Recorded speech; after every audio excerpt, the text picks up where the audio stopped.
களத்தில் விளையாடு, கைபேசியில் அல்ல என்ற உயரிய எண்ணத்தை மையமாக கொண்டு திருநெல்வேலி மாவட்டம் முழுவதும் 8 ஜோன்களாக பிரிக்கப்பட்டு லீக் போட்டி நடத்தி முடித்த பிறகு இன்று பாளையங்கோட்டை சதக் அப்துல்லா கல்லூரியில் வைத்து அரையிறுதி மற்றும் இறுதிப் போட்டி சிறப்பாக நடைபெற்றது.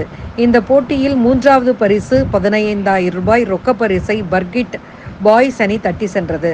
அந்த பரிசை வழங்கியவர் போசோடெக் நிறுவனத்தின் நிறுவனர் தொழிலதிபர் வள்ளி அவர்கள். 2வது பரிசு 30,000 பரிசை தட்டி சென்றவர்கள் கண்ணன் கிரிக்கெட் கிளப்.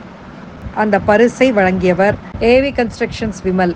முதல் பரிசு கோப்பை மற்றும் 50,000 ரூபாய் ரொக்க பரிசை தட்டி சென்ற அணி மணிமுத்தார் கிரிக்கெட்டின் அணிகளாகும். இதனை வழங்கியவர் ஹோட்டல் ஆப்பிள் ட்ரீ மேனேஜர் அருமைதுரை. இவர்கள் இந்நிகழ்ச்சிக்கு சிறப்பு விருந்தினராக கலந்து கொண்டு வரவேற்று பேசினார்கள். பாளையங்கோட்டை காவல் நிலையத்தின் ஆய்வாளர் முத்துகணேஷ் கலந்து கொண்டு வீரர்களுக்கு சிறப்புரையாற்றினார்.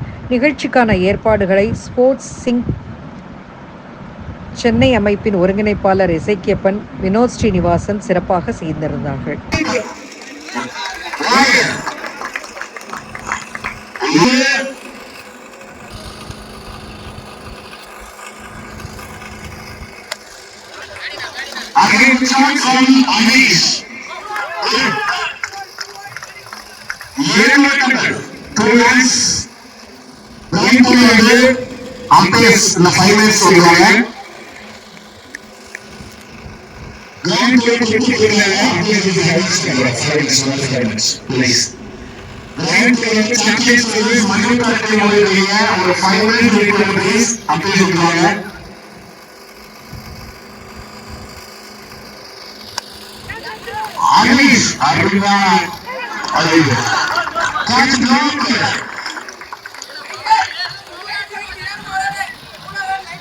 அனீஸ் தயாராகிறார்.